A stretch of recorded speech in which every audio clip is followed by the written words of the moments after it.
Di pada saat datang, terlindaslah salah satu dozer jalan ke depan, sudah sekitar 10 atau 50 meter. Yang tengah ini terbangun. Terbangun karena apa? Karena terciprat darah dari teman yang di samping.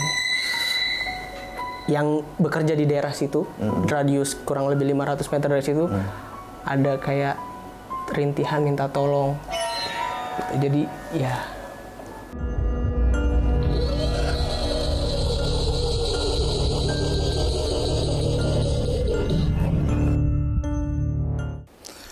Halo guys, makan combro, makan sekuteng. Ketemu lagi dengan Mas Bruno, host yang paling ganteng.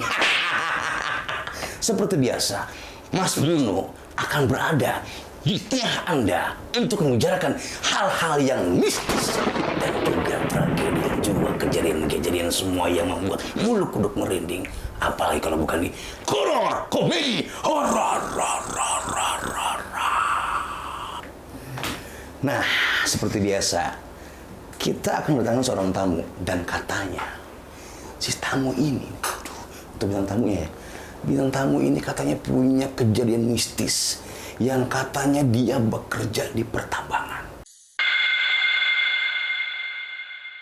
Tahu kan pertambangan? Itu yang kayak apa sih nih? Yang tali jemuran. Tali tambang. Beda, itu mah tambang. Dia bekerja di bidang pertambangan dan di tempat dia bekerja selalu terjadi hal-hal mistis. Katanya suka banyak yang kesurupan. Terus juga suka tersium bau anyir. Anyir banget loh. Itu nggak sih? Anjir. Oh, itu anyir. Oke, beda.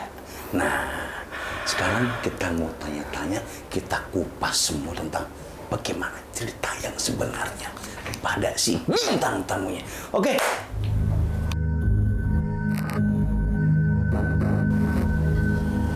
Oke, langsung aja. Di sebelah saya sudah kehadiran narasumber yang namanya Kisos. Kisos ya, Mas? Betul, Pak. Sehat? Sehat.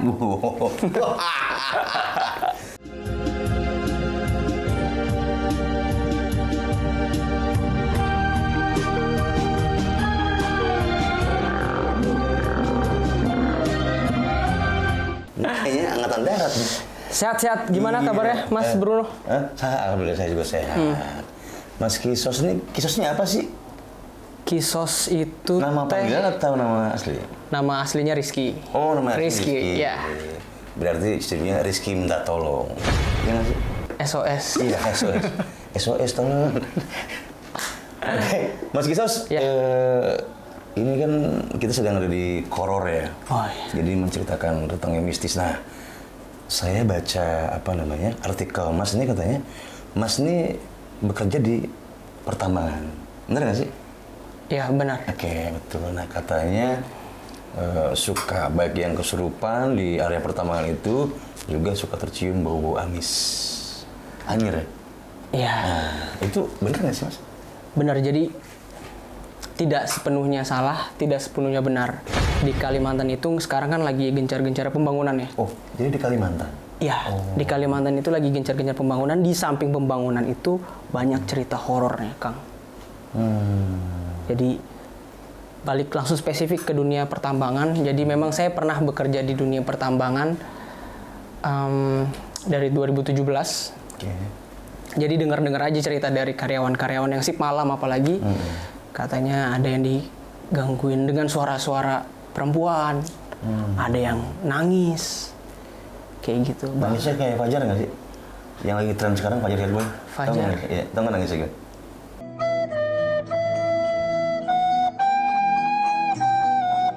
Gitu nggak nangisnya? Enggak Nggak kayaknya. gitu. Oh gitu. Lebih merdu. Oh gimana?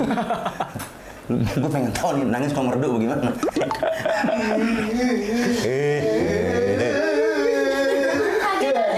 Itu mah kayak ini. Dengarkanlah. Terus gimana? Jadi seperti itu. Banyak yang diganggu lah karyawan-karyawan yang sip malam dengan nuansa-nuansa malam itu. Gitu. Kejadian itu kayak apa sih kejadiannya? Kayak apa aja? Mungkin saya bakal cerita yang baru-baru terakhir kemarin. saya juga dengar ceritanya. Jadi di salah satu perusahaan pertambangan di Kalimantan Timur ada insiden yang tidak mengenakan. Jadi ada yang kecelakaan kerja. Oh, human error gitu ya. Bisa ya pokoknya ada kecelakaan kerja di situ menyebabkan kematian. Jadi ceritanya ada satu supervisor pertambangan ingin meminta operator untuk membersihkan atau merapikan wilayah tersebut. Mengkelinkan. Yes, betul. Jadi dipanggillah dozer. Pak dozer, kesini sebentar, tolong rapihkan ini, gitu kan. Datanglah si dozer. Nah, mungkin dozernya itu lama perjalanan karena cukup jauh pertambangan kan. Jadi si bapak dozer itu jalan masuk ke daerah si supervisor itu, supervisornya tidur. Posisinya malam. Malam, ini shift malam. Supervisornya tidur. Nah, tidak disangka di dalam lokasi pertambangan itu atau yang akan diberesin ada yang sedang tertidur.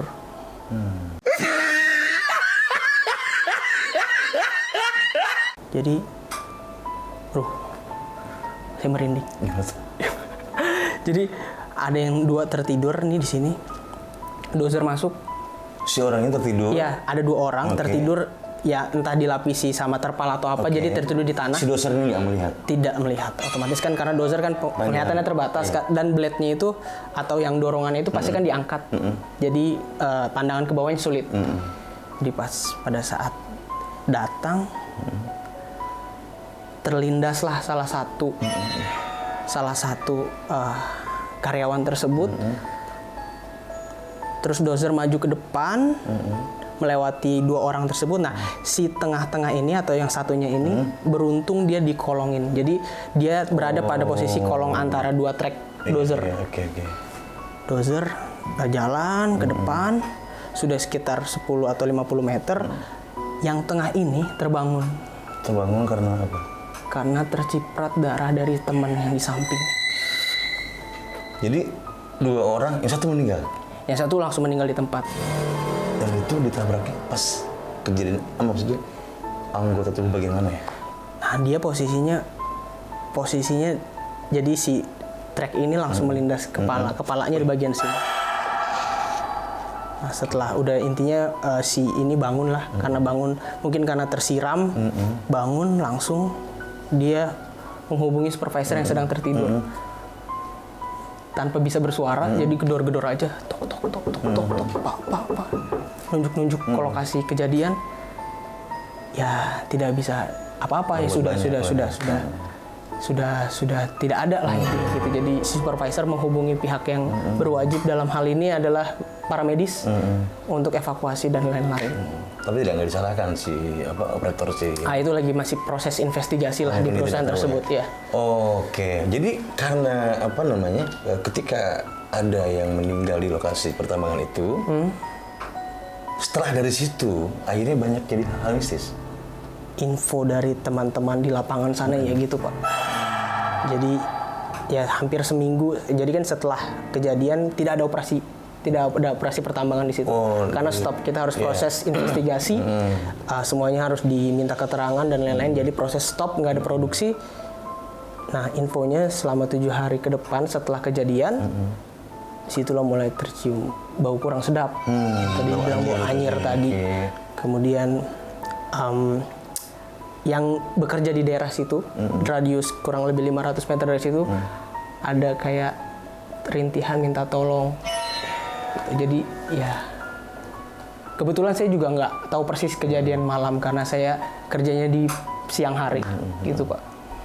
Tapi pernah juga kisos ke tempat itu, maksudnya dalam artian malamnya atau gimana? Enggak pernah. Itu cukup jadi fenomenal di tahun kemarin sih. Iya.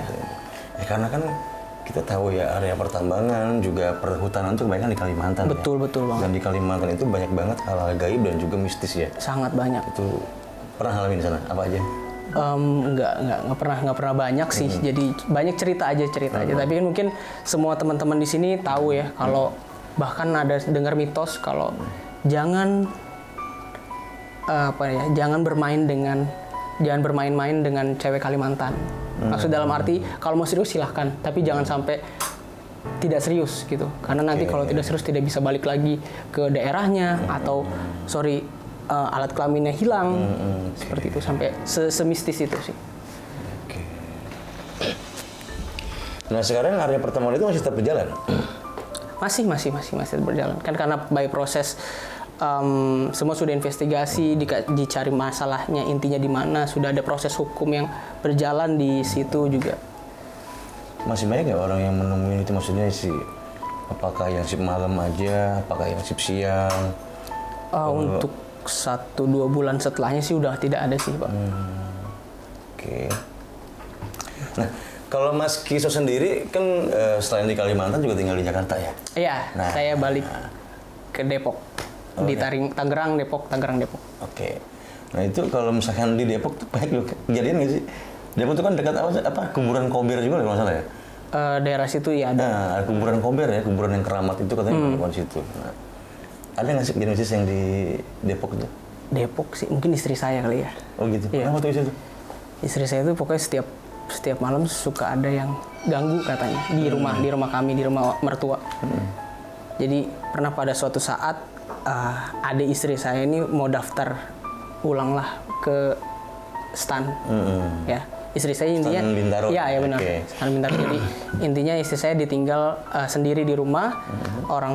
Mertua saya pergi mengantar adik ipar saya untuk cari itu. Nah istri saya mulai di situ digangguin, ada yang nangis lah. Kemudian sempat pingsan istri saya. Jadi Di mana? Di rumah? di Depok, iya di Depok. Oke. Di sekitaran situ sempat pingsan, terus bangun lagi, terus dia pas ke kamar mandi juga pingsan di kamar mandi. Ya percaya nggak percaya sih. Tapi itu rumah baru atau gimana? Udah lama. Udah lama. Dari lahir istri saya sudah di situ. Terus ketemu apa lagi? Mas sudah tapi Mas nggak pernah ketemu? Ketemu paling di pas kuliah aja di Palembang. Oh. Ya, jadi saya kuliah di Palembang di Sriwijaya. Pada saat diklat, ya balik lagi ke alam lagi. Pas saya diklat ada di hutan-hutan, pendidikan dasar, ya pendidikan dasar. Pendidikan dasar di hutan-hutan, kita kan semua bikin camp. Bikin camp dari, bikin camp lah. Terus di suatu saat, jam 11 malam, saya kebelet kencing. Ya udah saya cari spot dong, spot. Ya tidak terlihat secara langsung sih, tapi saya melihat dari bawah sampai ke tengah itu putih di belakang pohon yang dekat dengan saya posisi spot untuk buang air kecil.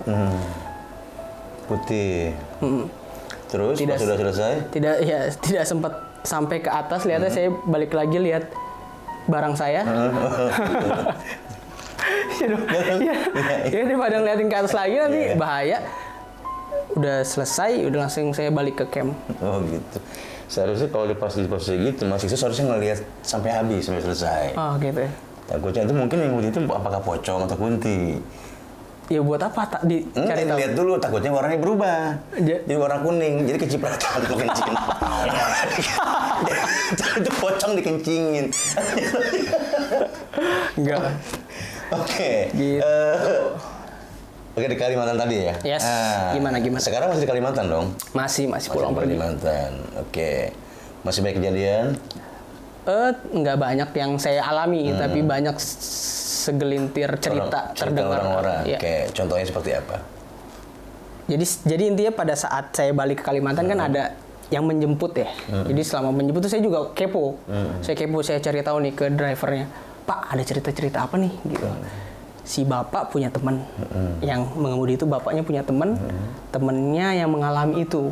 Katanya kalau pernah dengar teman-teman kuyang, jadi ada satu. Iya, kuyang. Ya, kepalanya utuh, rambut panjang, tapi badannya nggak ada. Nggak ada badannya, organ tubuhnya aja. Nah di situ cerita mistis tentang itu. Jadi adalah di salah satu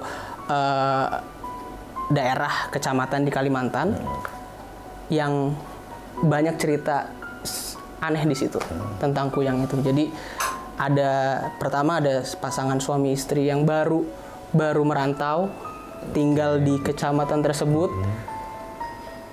alhamdulillah dapat rezeki mengandung, Oke. yes ya, mengandung. Terus istrinya juga, yang istrinya yang mengandung itu tuh bekerja sebagai SPG. Jadi pada saat jam 11 sebenarnya warga sekitar sudah mewanti-wanti jangan pulang malam-malam, jangan pulang malam-malam kayak gitu. Tapi mungkin karena pekerjaan tadi ya, pekerjaan jadi dia balik melewati kebun kelapa sampai rumah. Naik mobil lagi. Jalan. Jadi nggak terlalu jauh antara itu, tapi melewati kayak kampung gitu, perkampungan. Melewati perkampungan kebun kelapa. Sendiri lagi? Iya. Berani banget ya. Saya juga dengarnya, wih kok ngapain cewek sendiri malam-malam? Hamil lagi kan? Pas udah sampai rumah besok paginya perutnya kempes. Perutnya kempes. Wih, Kenapa aku lihat lagi? Hah? Kenapa aku? Enggak. Oh, tuban. Jadi si kuyang itu katanya dia memang haus akan darah. Oke. Oh, jadi kalau kuyang itu bener nggak sih kuyang itu makannya orok? Iya ya, iya. Enggak, dia lebih ke darah. Jadi bayi yang Karena baru kan kayaknya lahir. nggak apa sih namanya binatang juga. Gitu. Karena katanya ari-ari. Ari-ari bayi baru lahir. Yes. Bayi yang baru lahir. Kalau hari-hari dimakan, ibunya gimana tuh? Beda ari ya. Oh beda, nggak kira. Kalau hari-hari dimakan, wibawanya berarti namanya siapa mas? Oh, nah, beda hari kemarin. Oke. Gitu. Terus pas kempes gitu udah nggak kembali lagi tuh anaknya? Nggak kembali. Jadi emang si kuyang itu mengincar darah segar dari dari anak orang yang baru lahir, ibu-ibu yang baru melahirkan, ibu-ibu hamil tua. Bahkan memang kalau tidak ada darah dia konon katanya dia akan mencari kayak pembalut yang dibuang sembarangan. Oh iya benar, tahu ya. Ini dia. Seru juga. Pantesan kalau di Kalimantan tuh emang nggak ada vampir ya? Vampir nggak pernah ada di sana ya? Vampirnya masih dulu. Hah? Itu vampirnya masih dulu. Iya karena vampir udah kalah saing sama kuyang tadi. Udah ada itu lagi ketek vampir itu gitu. Kurang kece.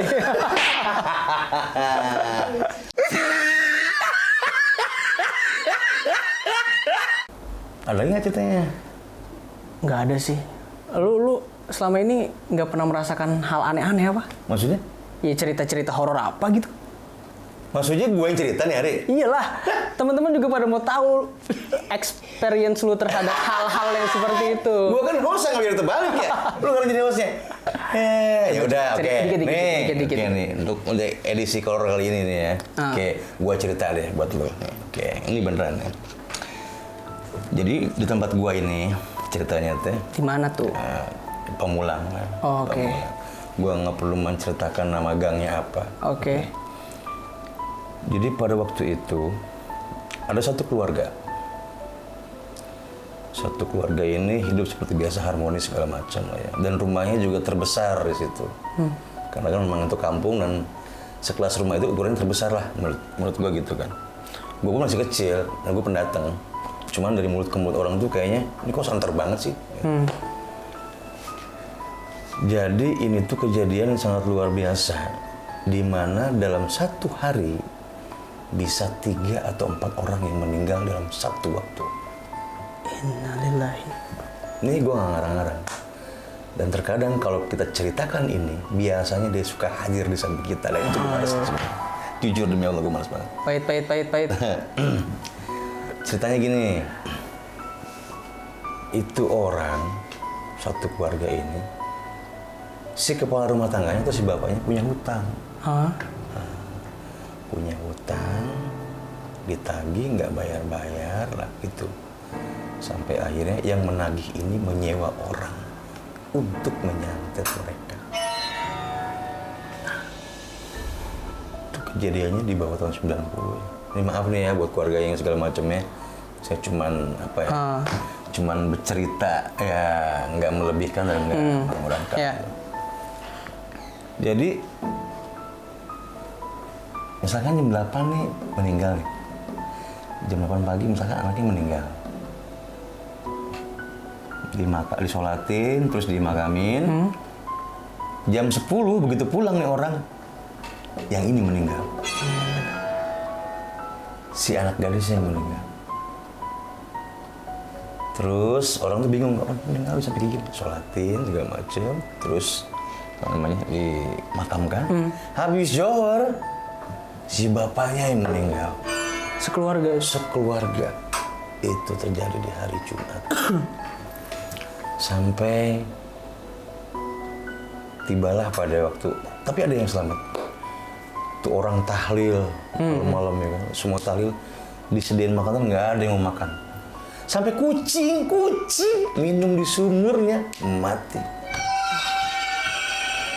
Dan sampai sekarang tuh masih mistis gitu. Kadang-kadang ada tukang bakso.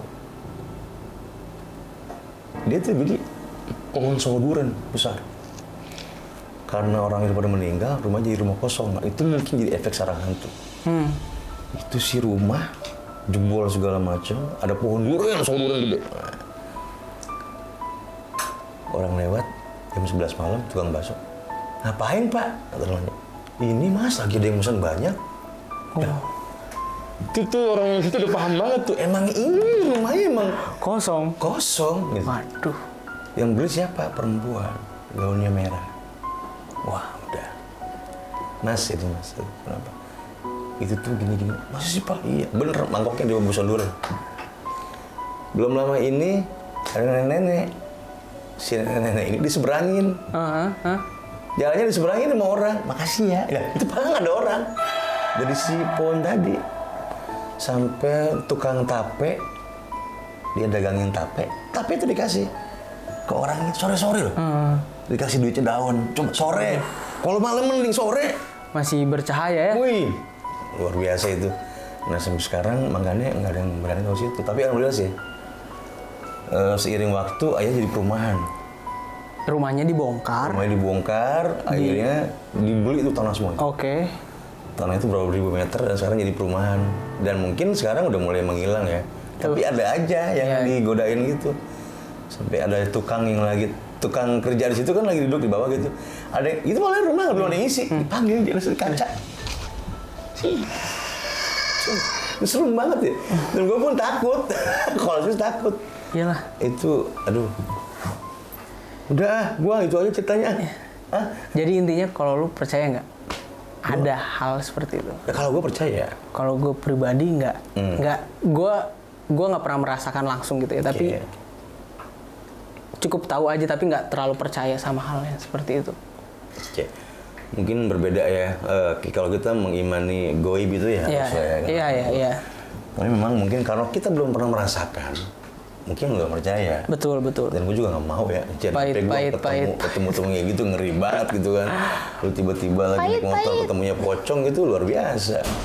Kalau pocong mumun yang Indosiar apa di mana tuh? Ngintip gitu ya. TPI. TPI. Lahir zaman apa lu? Masih ada. Kuis dangdut dong. Oke, Kisos. Nah, lu kan TikToker katanya? Hah? Iya, ngonten-ngonten aja kan. Ngonten-ngonten, oke. Allah, luar biasa. Suka selalu ya, katanya ngonten-ngontennya di rumah. Tuh, Iya. ya nggak? Dia apa di warung ya? Di warung. Kenapa Warung suka mak. di warung? Kenapa di warung? Karena ada warung. Oh, karena ada warung.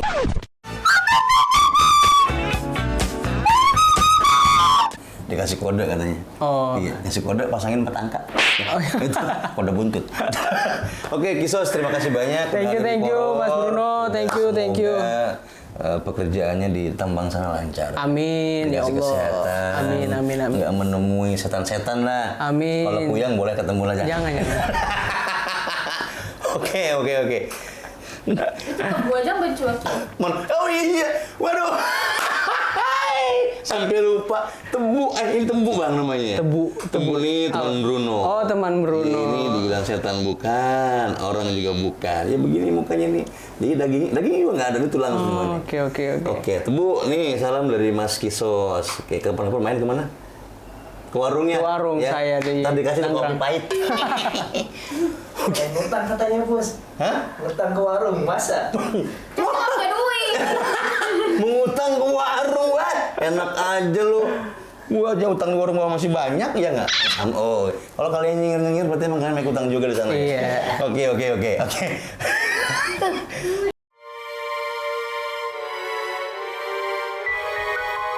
Oke, buat Dreamiters dimanapun Anda berada, saksikan terus horor, komedi, horor. Nantikan keseruan dan juga kemistisan di setiap programnya.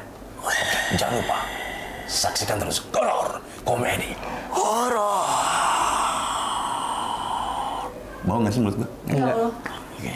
Gue nggak nafas.